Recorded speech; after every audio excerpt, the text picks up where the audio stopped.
Alright, this tutorial is going to be dealing with tilt shift, and a tilt shift picture will take a picture similar to this one and turn it into something that looks like a miniature. And if you look at this picture for a second, you can see that it does look, if you focus right here in the infield, that it does look like a model or something really small as opposed to the original image. Here it looks like just an aerial photo, but when you go back to the finished product, you can see that, yeah, that does look like maybe a scale model that's sitting on a table or something. So the first thing we're going to do is we're going to open up Gimp, and we're going to open up our image of Wrigley Field, the greatest baseball park in all of history for the greatest team, and we're going to open that up, and this image is already cropped for you. If you did have another image that wasn't quite there it is, wasn't quite cropped out enough, like these clouds wouldn't work for us. We need to get rid of those, so we'd have to crop this image down, cut out those clouds, because that would throw the eye off. Our brain would say, no, that's not, that's not true, that's not real, when we got finished with it, because it would know that these clouds are big. So the best thing to do is crop out any kind of background like that. You can see all I have here are just houses and buildings and cars that our brain might be able to be tricked into thinking that it's a smaller image. So anyway, we got this picture open. First thing we're going to do is we're going to sharpen this up just a little bit, and to do that we're going to go to filters, we're going to go to enhance, we're going to go to unsharpen mask, and this is a good one that you can try with some of your pictures. Unsharpened mask will kind of enhance them just a little bit, and we'll hit OK.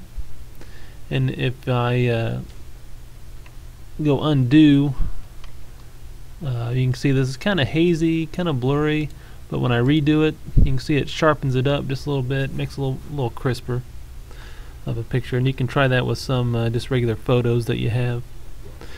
Next thing we're going to do is we're going to create a new layer. So we can go to Layer and New Layer, and we're going to call this one Mask. You can see I have that already typed in there, and we're going to leave everything else the same, and we'll hit OK. Now, next thing we're going to do is we're going to right click over here on this new layer we called Mask, and we're going to say Add Layer Mask, and we want it to say White Full Opacity, and we'll hit Add.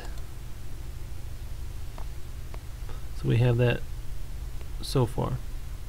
Now the next thing we'll do is we'll click on the Blend tool here.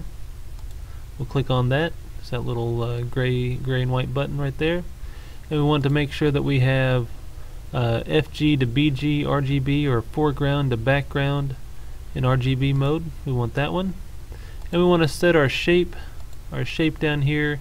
Yours probably says linear. We want to set it to bilinear, so click on bilinear, and so we should have the gradient FG to BG in RGB mode, and then the shape to bilinear, and we should be good. Now the next thing we're going to do is we're going to click a point where we want to focus, and I'm going to start right here, I don't know, maybe towards the end of the this side of the field, and I'm going to click and drag up towards the edge of the picture, and I'm going to let go. And it doesn't really look like much has happened here, but if you look over here at our mask layer, we have this black line going through it. Now we're going to right click on our layer. I'm going to say Mask to Selection down here towards the bottom middle part of the layer. So we right clicked, say Mask to Selection, and now we see these dotted lines that have come up here, and this shows where where our mask is. Now I probably could adjust this just a little bit to make it make our focal point a little different, and but we'll try this. We'll see how this works out for us. Now, next thing we need to do is we need to go with clicking on our background layer here. It says Wrigley. Make sure you click on that layer. And we'll go up here to Filters. We'll go to Blur. And we'll go to Gaussian Blur. And I'm going to adjust this to about 6. I just want a slight blur. I'm going to hit Tab. So both of these, horizontal and vertical, are at 6. I just want a slight blur, fuzziness to the picture to kind of make my eye focus on one part. And I'm going to hit OK. And you can see now I have a little bit of fuzziness down here, a little bit of fuzziness at the top, and the middle is clear.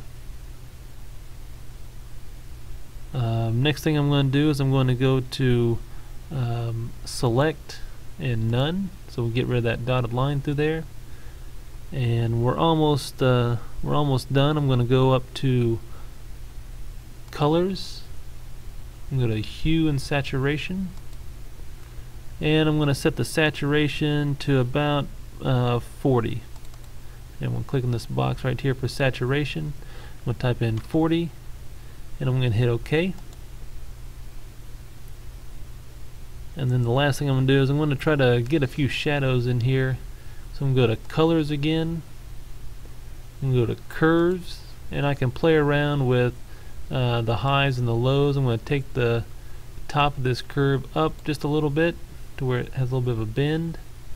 And the bottom of this curve, I'm going to do the opposite. I'm going to bend it down. So I have a little bit of a, I guess, an S here. A slight bend at the bottom, a slight bend at the top. I'm going to hit OK. And that's it. And if we look at our picture here, we can see that it does look a little bit more like a model. And there's some things you can play around with. You can play around with the blurring. You could play around with the focal point where you wanted this to be at. But that's a tilt shift, and you could do this with a lot of different pictures of cities and different things to make it look like a model. If you have any questions, by all means ask.